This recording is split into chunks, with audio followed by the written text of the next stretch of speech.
Hey roomfighters, it's Thursday and today I'm going to be showing you my nerd timeline.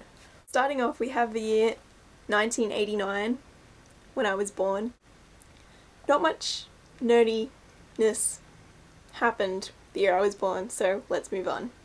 The first major nerdy event that happened in my life would have been around when I was about 7 years old, when I discovered books. This was when I was in primary school and I discovered the Babysitter's Club books and Goosebumps and all those series that were going on in the 90s, and I just read them like crazy. I'd read, 2 a day sometimes. The next one, and this is the good one, was the Christmas of 1999 when my uncle gave me the second Harry Potter book. Yeah, the second one. I read the second one before I read the first one. I actually didn't read it for like a month after Christmas because I looked at it and there were 2 boys in the cover and I thought, oh, meh, I don't want to read that. Here I am today. So yeah, probably the most significant present ever. It's definitely the Christmas present that's had the most effect on my life. Next up is high school.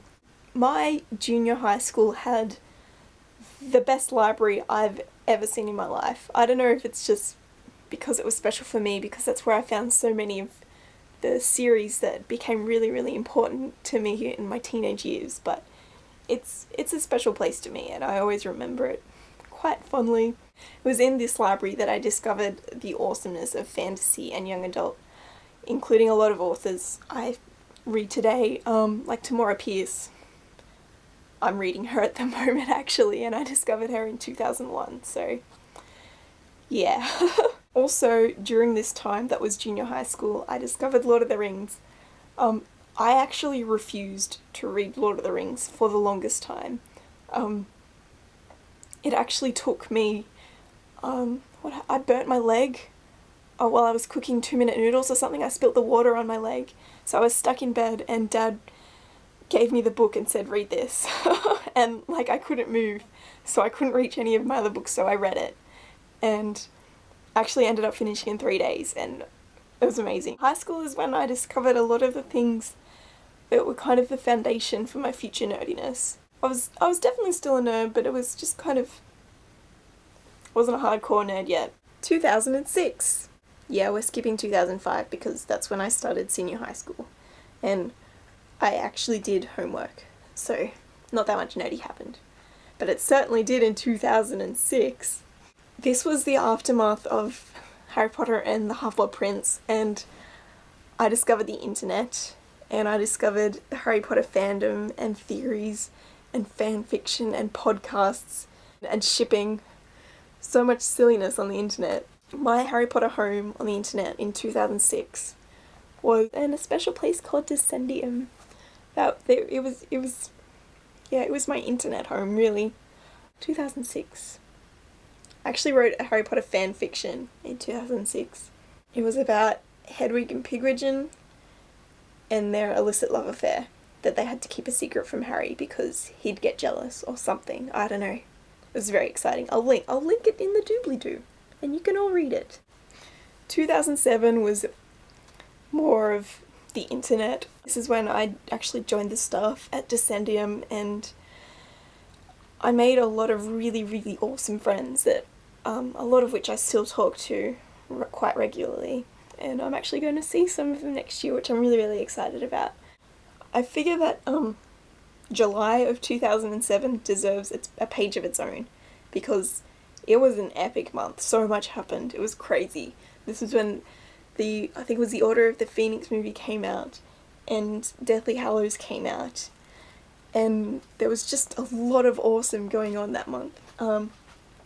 It was also the month I had my week of no internet, and it was the week before Deathly Hallows, and it was my attempt to avoid spoilers. And then, after I'd finished Deathly Hallows, I went back on the internet and found this amazing thing called Axio Deathly Hallows, or however you pronounce it. And that just got me thinking, there are people who sing songs about Harry Potter? That's awesome! Which then led me to do a little Googling, and I discovered Wizard Rock. Yeah, I have a lot of Wizard Rock music on my iTunes, and I think about a third of it I downloaded in the 2-3 weeks after Deathly Hallows came out. But it was awesome. And so July 2007 will forever be the month of concentrated awesome. Okay, 2008. 2008 was a really weird year for a lot of reasons I don't really need to go into because this is a nerd timeline, not Kalinda's crises timeline. But basically, I found myself with a lot of extra time, and because of that lot of extra time I was working more, so I had a lot of extra money, and I spent it all on movies. I bought lots and lots and lots and lots of DVDs, and I ended up going to the movies way more than I should have. I think I counted the tickets and it was something like 38. I went to the movies 38 times in 2008. That's more than once every 2 weeks, which is just ridiculous. But I became sort of a movie nerd because of that, so that's another aspect of my nerdiness. 2009. I liked 2009. 2009 was the year of comic books and superheroes, and I actually met and high-fived Batman. If you don't believe me, here's a photo. Yeah. Last but not least, 2010! Probably my nerdiest year yet. It started off strongly. Had my debut as a cosplayer, and I started off, well, here's a picture.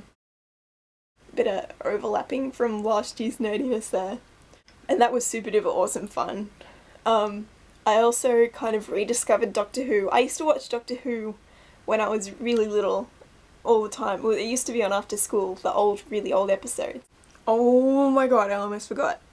So anyway, 2010, Doctor Who. I ended up going through all the new series from Christopher Eccleston all the way up to the specials last year with David Tennant, and then I watched Matt Smith's series week by week. Okay, my battery's dying, but it's okay because I'm nearly done. So I also need in year 10, my house finally got fast internet, finally, which led to the rediscovery of YouTube, which led me to watching a video of John Green telling the internet that he was about to go on Blog TV and do a live chat, and I met some really awesome people called the Roomfighters, and the batteries are about to die. But I love you guys, and I'll see you at the after party.